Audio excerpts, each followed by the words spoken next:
After I was done recording the review, it hit me.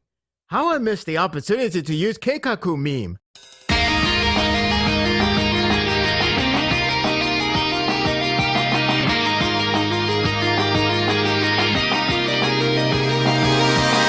The break felt like a lifetime hiatus, doesn't it? It's due to how hyped the last couple of chapters were, and before any fun begins, we are reduced to wait a little longer. Fortunately, my hype maintained, and this chapter builds it even further. The action is only getting started, and I can already grasp the excitement for a sheer amount of intensity, and fear for the worst is yet to come.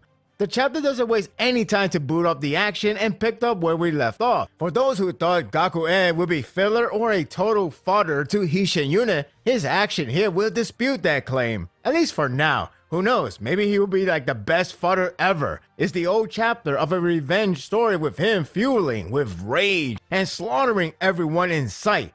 That man is basically in Hawk status. He won Shin's head on a silver platter. I'm sort of glad that Hara didn't necessarily make the scenario easy since it was somewhat suggested earlier, despite how later on Ten claimed that it still won't be dealt with quickly as some predicted. That said, it is not what I expect from how he reacts. I thought at one point he killed Lieutenant N due to the back head design of one guy, so I almost lost my mind. Good thing I read it twice, so the second time I was like, okay, that's not him. But it sure does look like him at one point. Despite of him going mad, it does boost the momentum for his army, so we are basically seeing some cavalry of Hishin unit becoming body bags. I feel bad for Shin to wait for his cue, yet only watch his men getting killed. They were supposed to defend and kill enough time for others to prepare for an ambush, not getting killed.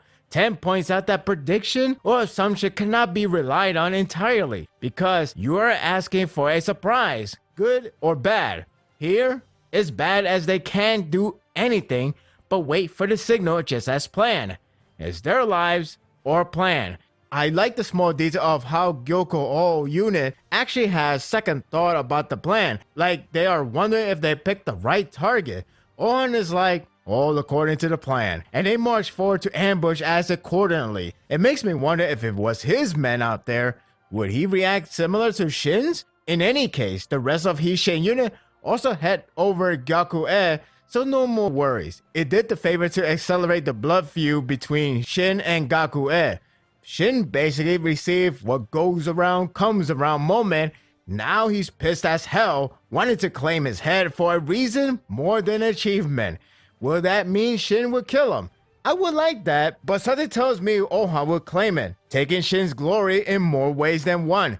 Whatever happens, the hype has grown stronger, and my patience is wearing thin. The chapter shift focus entirely on Aku army with the defense formation that is nearly flawless. It's crazy how the past battles we have Zhao army to be destructive force not to mess with, and here they are, struggling to break down the ultimate defense. Even when one side of the army break one layer of defense, the next one will single-handedly push them back and somehow rebuild itself. It's like dealing with a person with incredibly fast health regeneration.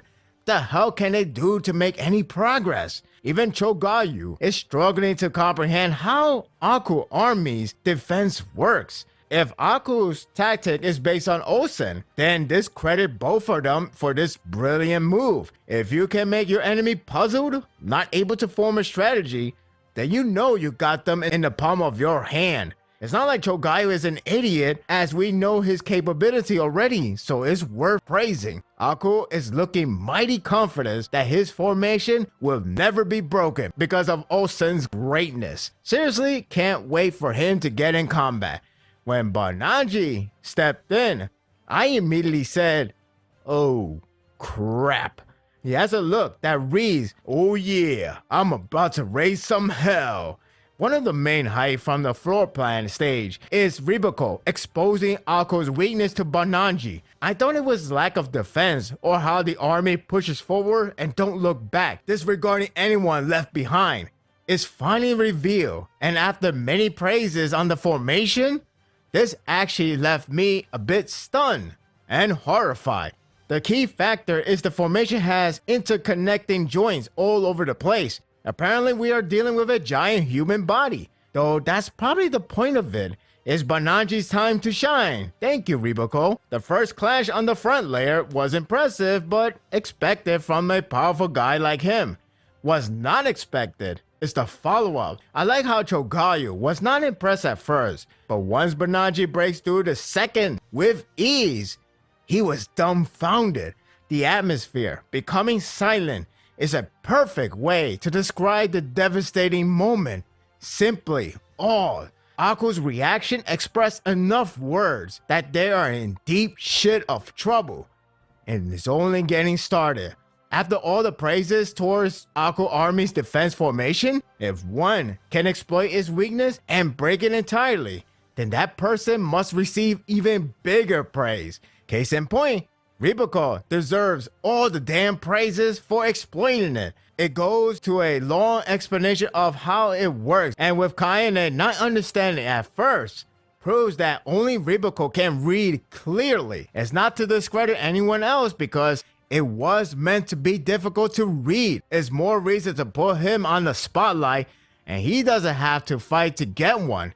Damn that brilliant bastard! To put it short, the formation has two roles in play, shells and joints. The shells role is self-explanatory. The joints role is the main key that keeps it together without falling apart entirely. It's what keeps the defense so tough to crack open. They can reinforce it and absorbs the attack. It's like a human's body in a sense, which is why Bananji aimed for the joints instead. He's basically aiming for vital points, instantly destroying the shells and any recovery time. Akko lost his formal position, which is bad, and changed the formation to aim for Bananji's head. All according to the plan. Rebiko's plan. The moment when Akko lost his cool, I had a hunch that his end is coming really soon. The worst part is how much value he has in this plan for the next couple of days, so losing him on day one is mind-numbing. The chapter ends on a dreary note that Bananji isn't the only one he should worry. Go-on steps in and begins to annihilate. Akko has two general-tiered men after his head, so unless he's like Hoken, he's good as dead. Bananji and Gyo-on proved to be fearsome, so this left me convincingly terrified. Can Chin catch a break? For once, it was a really good chapter to return with as the hype escalated as well as the worst possible outcome slowly becoming a reality. The art is pretty good with plenty of brutality as expected. The part I like the most is how devastating it felt when Bananji broke the formation. That got me chilled. Although it's early to call it end for Akko, it doesn't look good unless Olsen has a plan of his own that we don't know of. There's a lot to look forward to, and it's only the beginning. Without basing on history, I really don't know how this will go down, but that's a good thing. The greatness is only getting started. And that will do it for the review. I hope you enjoyed this one.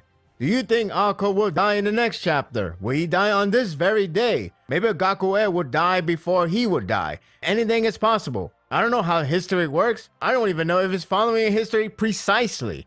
But we'll see soon enough. It's good to have Kingdom back. It's good to be back again with another review. And I just cannot wait until the next one. What do you think of the chapter? Share your thoughts in the comment section. If you like this and want more of this, subscribe to my channel.